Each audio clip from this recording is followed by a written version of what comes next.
retrouvons aujourd'hui sur le stand du quotidien Moudjahid à la 25e édition du SILA, Madame Fatima Zahra Slimani Louadi, qui nous parlera de son livre intitulé Pour une bouffée d'oxygène. Madame Slimani, bonjour. Bonjour. Merci d'avoir répondu à notre invitation. Je vous en prie, c'est moi qui vous remercie. Alors, vous retrouvez aujourd'hui au SILA pour présenter votre livre que vous avez baptisé pour une bouffée d'oxygène. Donc, si j'ai bien compris, d'après la couverture de votre livre, ça parle du virus et de la pandémie. Oui, c'est un récit de mon vécu pendant cette période de l'été 2021. C'est une période où j'ai été atteinte du virus du Delta. Je raconte comment notre vie a été bouleversée, ma famille et moi, par cette pandémie.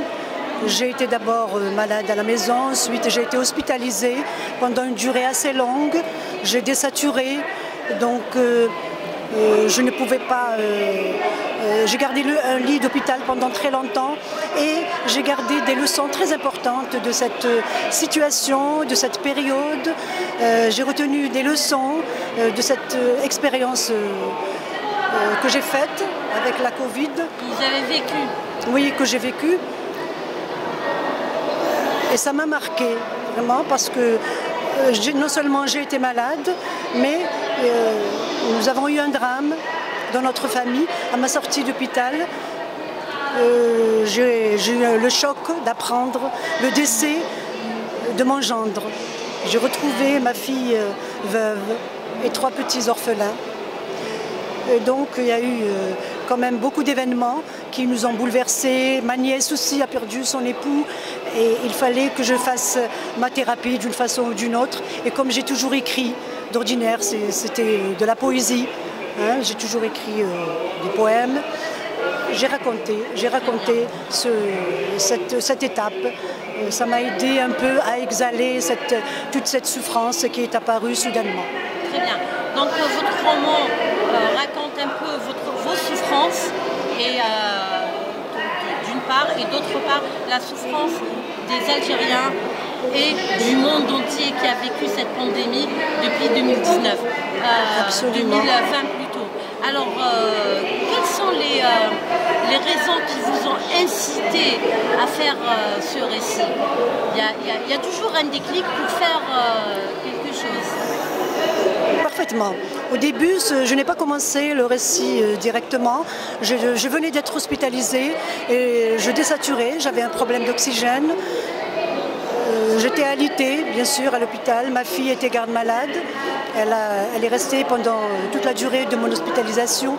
Donc, je lui ai demandé mon smartphone et couché sur un lit d'hôpital.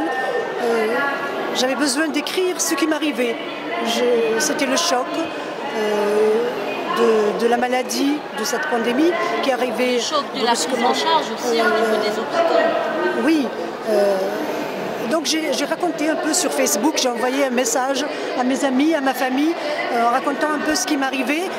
Je pensais que j'allais mourir, et bon, je me suis dit, peu importe, nous sommes des musulmans, peu importe la fin de l'aventure, que je survive ou que je meure. L'essentiel, c'est d'en retenir des leçons et j'avais envie d'envoyer un message. Donc j'ai écrit ce message sur Facebook et j'ai eu beaucoup de retours de mes amis, de ma famille. Ça m'a aidé, ça m'a soutenue. Hein, et il y a un médecin qui est venu me voir.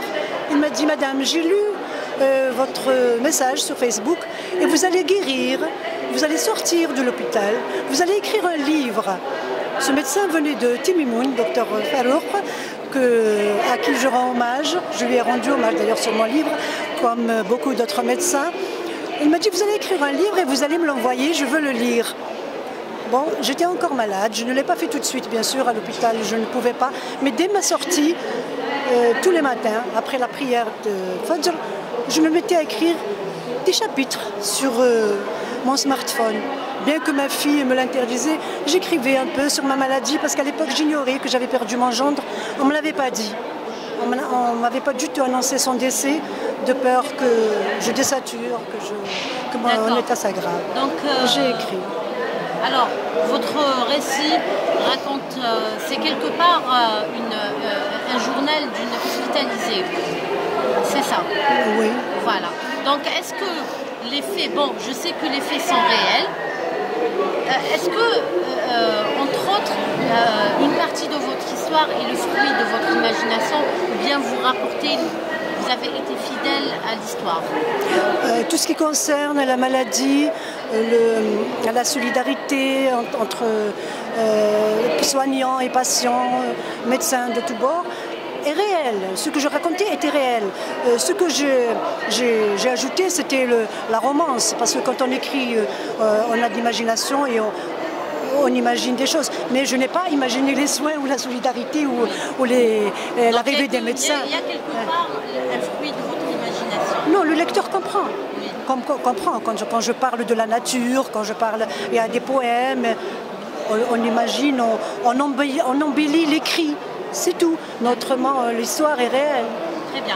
Alors, je reviens un peu sur le titre que vous avez choisi, Pour une bouffée d'oxygène. Pourquoi avoir choisi ce titre?